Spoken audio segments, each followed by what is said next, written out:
Alright, so this job you'll be required to work with coworkers, be close to others, be mildly sociable, and be able to perform your job in a group setting for 8 to 10 hours a day. How you feel about that?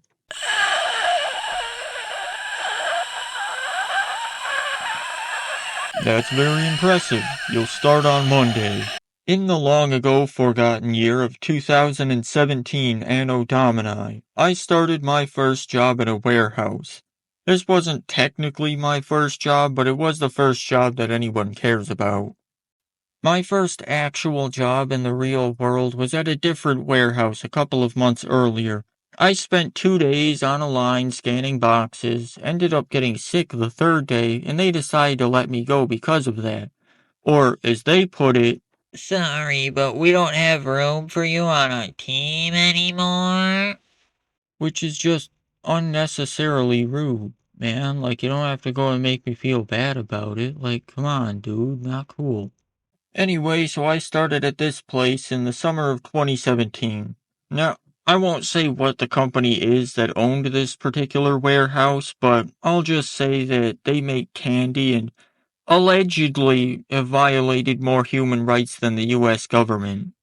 Now, this job started at 7 in the morning, which meant that I had to drag my sorry buns out of bed at 6 a.m., drive across my hometown and the next town over, just so I could get there on time.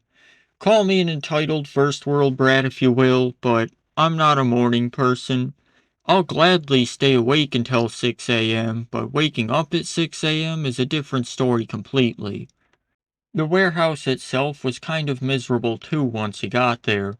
The whole place was basically a giant windowless gray block, and on the inside it perpetually smelled like sugar, sweat, and the lost dreams of middle-aged parents. The main part of the warehouse is basically a colossal room, which had the area where we worked on one side and the area with these giant shelving units on the other side. Now, my urge to go over there and climb these shelving units every single day was nay unbearable, and in a bizarre, almost nostalgic sort of way, it still is.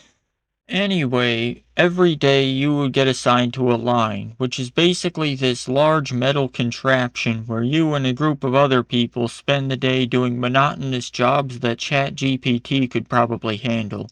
It was dull, sure, but easy working for the money. Typically, I would spend the day folding boxes, loading pallets, or unwrapping candy. It's not that difficult, sure, but have you ever spent 8 hours a day trying to unwrap candy through cheap padded gloves? It's good work, I guess, for your average carpal tunnel enjoyers. Of course, I worked with other people, and while most of them were normal, hard-working individuals who didn't pay any attention to me, there were some special snowflakes amongst them. One day, I was talking to a lady who was a few years older than me. The conversation turned to dating and marriage, and I mentioned how I'd never been with anyone. She then just casually offered to resolve that. I'd like to mention that she had 3 kids and her husband worked the night shift at the same warehouse. I politely declined her offer. Another time, these two people, who, funnily enough, I knew from high school, were part of my line. Halfway through the day, completely unprovoked and for no valid reason whatsoever, the guy just said, "That's it, we're done." Then proceeded to storm out the front doors, cussing out anyone in the given vicinity. I often wonder where they are now. One of my most memorable coworkers was a delightful 50-something-year-old grouch of a line supervisor who had a loud voice, a short temper, and the personality of a mule. He had the air of a man on his third divorce who's stuck paying alimony to kids he hates, constantly upset about the fact that he wasted his life and everything he did amounted to being an underpaid line supervisor at a warehouse, while lamenting his failed dream as an interpretive dancer. Okay, I might be inventing some context there, but this guy wasn't exactly Mr. Rogers, is the point that I'm trying to get across here.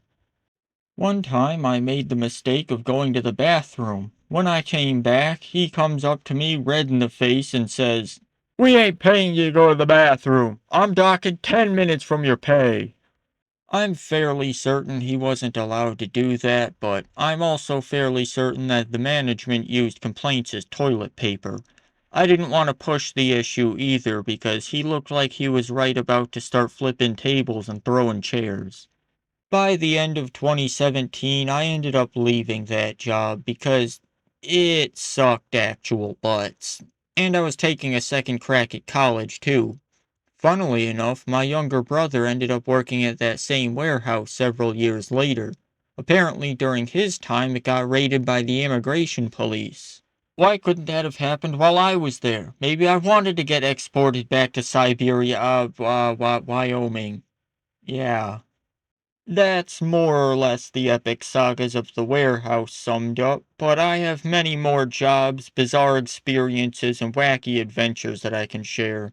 I'll try to keep my stories in order, but I'm not very good at consistency, almost as bad as I am at ending my videos.